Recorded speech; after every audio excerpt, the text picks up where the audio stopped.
This is the last time Christine McKenzie will be at this podium as a member of AdCraft's Board of Directors. I'm sure she'll be at this podium again, but not as a member of the AdCraft Board, and that's only because the bylaws say that's the way it is.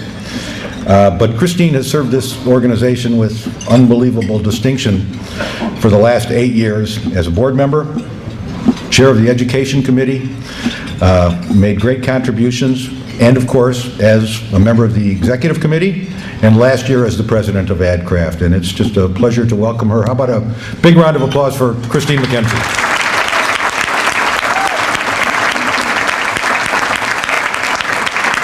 Thank you, Bob.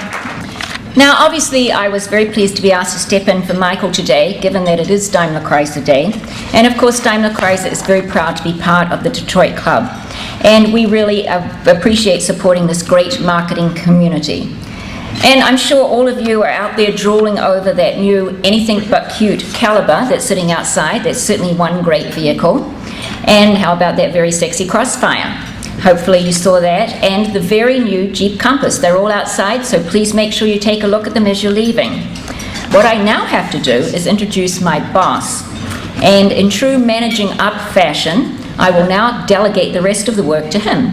So please welcome George Murphy, Senior Vice President of Global Marketing at Daimler Chrysler.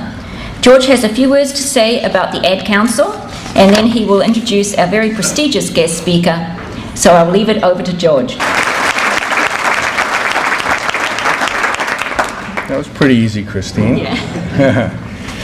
I did want to talk a little bit about the Ad Council and then introduce David, but before that, I was just thinking yesterday, we had our annual drive out in Chelsea, Michigan, where we go through all the 07 new vehicles and then all the 08. And you know, as you're driving out there with the traffic being as pathetic it is in this town, I mean, how can you choke off every artery known to man where you got to go somewhere? So I'm sitting there stewing because I'm stuck in traffic. It's raining. The sales numbers are coming in and they're about as bad as life could be. Fuel economy is working against us. You know, there's a strike vote on Delphi, and so it's almost like you want to commit suicide sitting in the vehicle. And I worry about it because, you know, this town is built on momentum and feelings more than reality sometime, and if you really get down, and it's easy to get down, you get down on it. So then, thank God, you get out of the car, and I had the advantage of going out there and driving probably 75 cars, a lot of competitive vehicles, and you can actually see a lot of the excitement that I think is what makes this industry work, and in particular some of the designs we have. Like this Nitro's out of sight. I mean, you've never seen anything like a vehicle like this. And we got new powertrains in our new Sebring and Avenger. We've got the new Aspen when Chrysler never had an SUV. This Wrangler 4-door, we call it Wrangler Unlimited. It'll freak you out. I mean, you've never seen anything like this vehicle, and it's $24,000. I mean, it's, you know, fun for you and your friends off-road. So you drive all that stuff, and you finally come away, and you said, you know, it's not as bad as it really is, and I really worry about that. I mean, it is a funk right now, and unfortunately, Detroit's in a funk. If you go outside of this town, actually, it's a pretty good economy out there, and yeah, we kind of are a product of our environment. But so trust me, I can tell you specifically on the Chrysler side, and I know a lot of you are waiting for the order, and we pushed off a lot of our media and a lot of our spending. It's true, we have 7 launches in the next 6 months, and 6 of them are all new nameplates, and that's where we put most of our muscle, and that's what puts excitement back in this town. So anyway, I'm excited about it, it's great, and I know you guys are as down as I am sometimes, but it ain't the way it works, and trust me, there's a lot of good stuff going on beyond that. Just a couple of things on the Ad Council. I know Christine talked about Sue here a little bit. I've been involved in it probably 4 years. And as my kids have grown up, it's funny, it's become a more and more relevant area for me. And I think some of their campaigns are spectacular campaigns. And what we're trying to do is take what was really a nationally run program and give it some local presence, local legs, and really get it kicking in. So anyway, that's why Sue's here, and I'll give a little plug on her in a minute. So I'm not sure, I just wanted a couple of things. I'm not sure what you know about the Ad Council. I know most of you probably do, but there's just a couple of points I want to make. The mission of the Ad Council, and I think this is a very powerful statement, is to improve the social well-being of the nation through communications which inspire individual action for the collective good. So it's all about us getting empowered to do things that make the nation a better nation. And I know you've seen a lot of the campaigns of mine. A mine is a terrible thing to waste. Only you can prevent forest fires, of course, that goes back forever. I have teenagers now, 18-year-old, who are driving around. Friends Don't Let Friends Drive Drunk, was I thought was a very powerful campaign. Together We Can Take a Bite Out of Crime. So these are very relevant campaigns. When you get good exposure for it, I think there's an individual piece, but it's also for the collective good of society. Lately, what are they working on? The focus is health, safety, and education, and community. As most of you know, the media for that, of course, is donated, and certain stations have obligations and they run it. But there's a lot of competition for airing, messages, public messages like that, and you have hurricanes and other things going on. It's difficult to get your message out. And quite frankly, Detroit media has done a good job, but we need to lift the pace up a little bit, and that's one of the reasons why the Ad Council was a national kind of a body, and they've come out to some key metro areas, Detroit being one of them, and they asked myself, Tony Hopp, Andy John, Grace Gilchrist, if we would be part of a local leadership committee in the Detroit area, and basically working with a lot of the media partners, the agencies, and trying to get a better local presence. There's lots of campaigns you could run. It'd be nice to customize them a little bit for what the issues are in the Detroit area, and that is the objective of the group, is to get together as a leadership group, work with what we have here, work with AdCraft where it makes sense to work with them, try and get a little bit more media that's appropriate for us in this market, and get the right message out there. And again, these are very emotional issues that people, again, bond very tightly with, and I think it's a great idea. So you'll see more of that. Again, as I mentioned, Susan is a manager director located here. In fact, she's working in Joe's area. Thank you for donating the space on that. So if you have any issues, she has a brochure outside. I think she left her card out there, and again, she can help you and help us in terms of getting the right presence, the right message out there. But I do want to thank, at least the media providers. You are doing a good job. We just need to step it up. And as you know, a lot of people are fighting for that free space, and I don't know if we're going to have hurricanes or tsunamis or what's going to happen this fall, but that is precious space. We need to keep trying to get the message out there. So that's my paid advertisement on that one. Now, David, Christine pulled this thing together for me. I didn't realize David had so much going for him. We were just talking about it, so I better be a little bit formal anyway, because he's really a great guy. Anyway, David is Chairman and Chief Creative Officer at BBDO North America. He began his career in '81. He rejoined BBDO in 2004. Before that, he was president of Fallon Worldwide and executive creative director of Fallon North America, where, again, some of the clients were Citibank, EDS, Lee Jeans, PBS, Starbucks, BMW. Was under David's watch, I guess, at the BMW films were. They're part of the Museum of Modern Art in New York, and probably one of the classic ways people broke out of what was traditional media and got into different forms of and made a statement with it, which was just a brilliant idea. So even though it's BMW, it is the idea. I think that was so powerful on that one. As far as awards, and I was telling him, I said, geez, I didn't realize you've got, Grand Prix, Cons, Clios, FEs, what's this, Titanium, so many of them here. A Titanium Lion, whatever that is, David. I guess it's a big step. He said, well, you forgot the 3 Emmys, which is amazing. So again, you get awards based on good work and dedication, which is why we're excited that he's taken a much more active role in our business. I think if you've seen really the first work of ours that has his footprint on it is the Caliber. It's a little bit controversial, anything but cute, but most of you who know our advertising approach, we have 3 brands with distinct personalities, and we like to put out national creative that breaks through. Not be irreverent, but just breaks through with a branded message. And as you'll see, that's David's suit. So if you please welcome David, and look forward to his speech.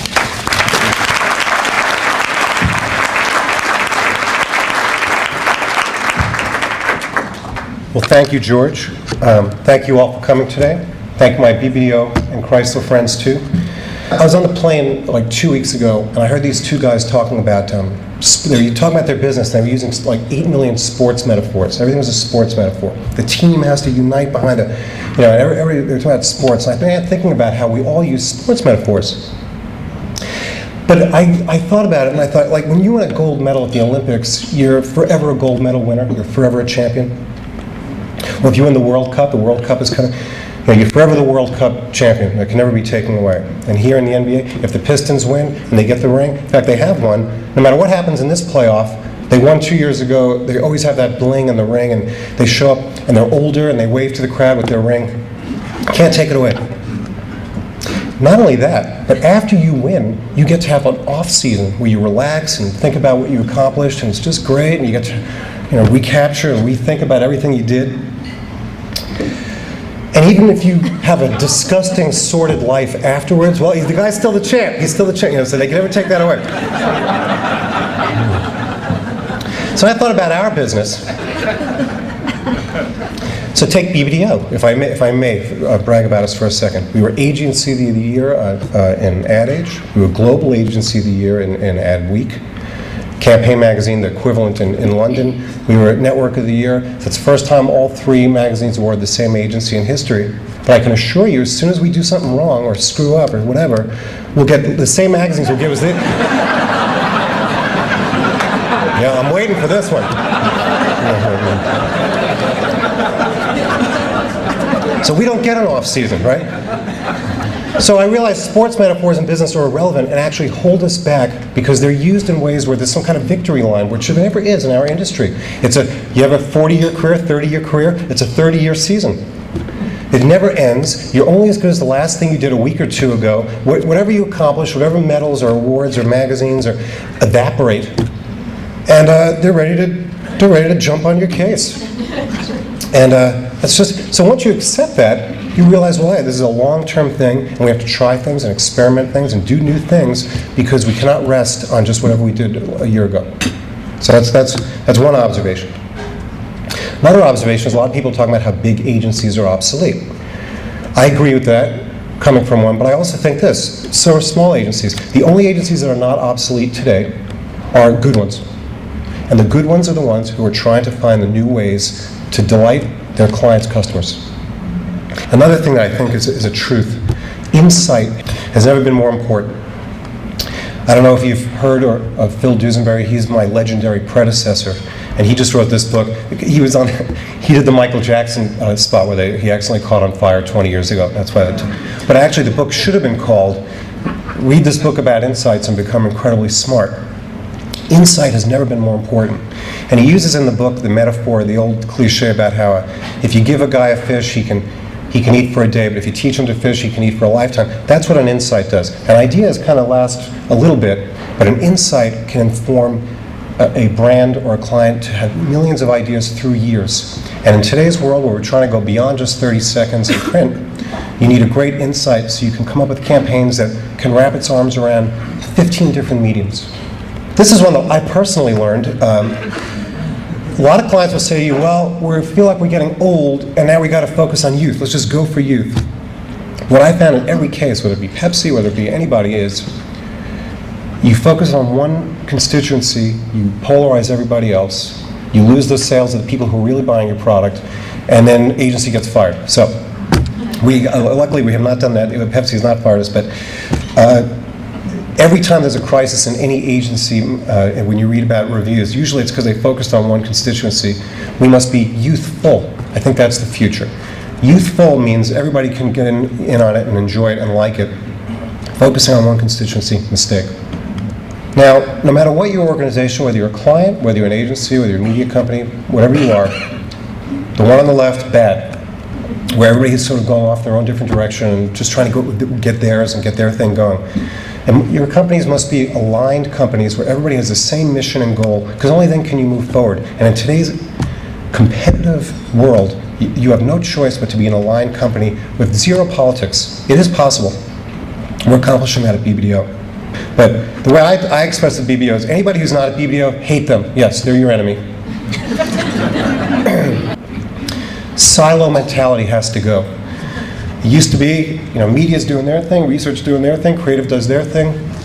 It's kind of like it was like the old assembly lines. And it's got to be a different way of working, where today people have to interweave through the process. Through the process, work together in new ways where, again, everybody's on the same team.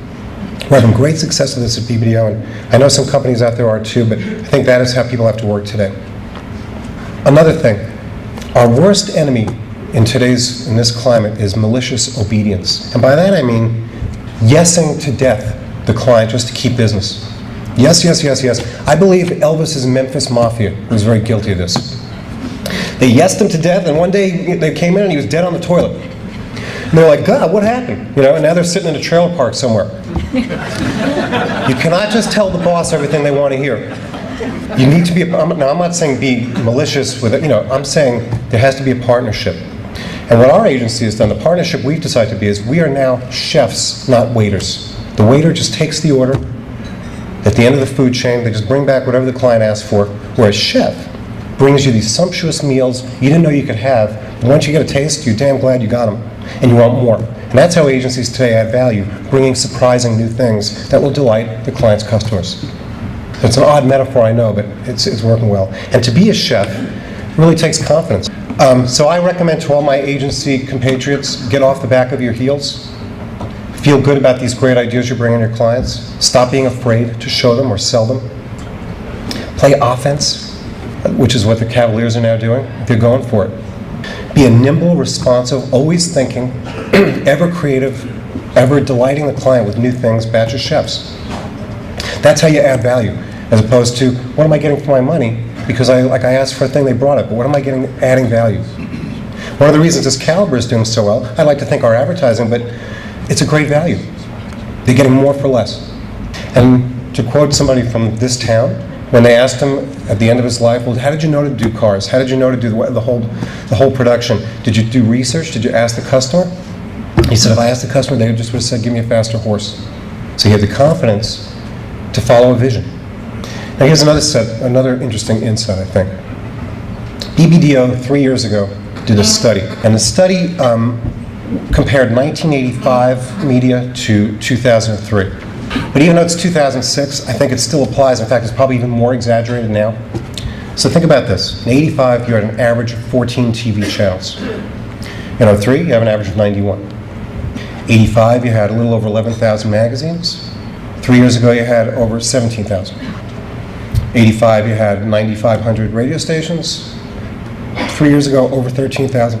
No internet in 85. Today, 67% penetration with broadband now reaching mass. And once that happens, it's going to change everything. From the time you woke up in the morning to the time you went to sleep, the total number of messages, could be a door hanger, could be a milk carton, could be a billboard, could be whatever, about 650 in 85. 3 years ago, it was 4,000. That's just a ton of stuff. Now, what's interesting is in 85, you still worked a lot, and you had kids, and you did things, but you spent 60 hours consuming media, whether it was TV or magazines or movies or whatever. And then 3 years ago, you also spent 60 hours. So people do not have more time today to consume media, but they just have a ton more stuff to choose from. Now, add on top of that I don't have the right figures, the disproportionate growth of TiVo-like devices. I myself have had TiVo since '99, and I can tell you I zip through commercials. So the chairman of BBDO tells you that means a lot of people are going to do that. I mean, I'll stop at the ones that are good. So that means your commercials have to really be good. But I will not watch the usual drecky stuff. So it means today's consumer, your customers, have unprecedented choice. Unprecedented. Before they had to take what was given to them, now they decide what they want. So the common sense answer is we need to create work now that people will voluntarily seek out because it's so great, they actually want to engage with it on their own. And think about it. Time is the most valuable thing you have. You only get a limited amount, and you can never get it back. So if someone's going to spend time with your brand, you got to give them something really great. So advertising and communications must change. And that was the idea behind this now ancient, 5 years ago thing with BMW. Their customer was a guy, late 30s, early 40s, and he was up on technology so that what's happening now, he was already doing 4 or 5 years ago. So it was this simple. BMW used to send the message, the guy took the message. So now he found ways of blocking it and TiVoing it and not watching TV anymore. So then we thought, well, let's do something cool. Now the guy will come to us. It was really that simple. And that's what I think has to happen now in a mass way. Next insight.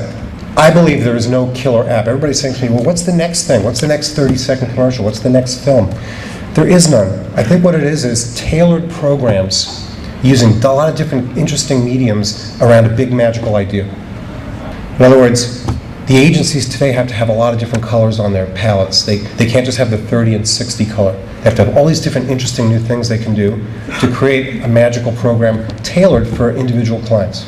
And I say this, it is imperative for all of our companies to inject fun back in the business. If people are not having fun, they will give you unfun, bad work. And that's the last thing that will get people to want to give you their money. And I say it's very fun to be a chef, not a waiter.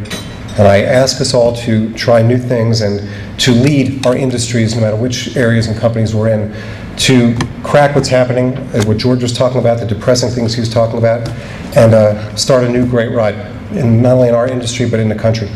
To me, this is the spectrum of what you can accomplish. An epic sales performance, epic creative performance, that's what we all want to do. Thank you so much. Chefs, not waiters.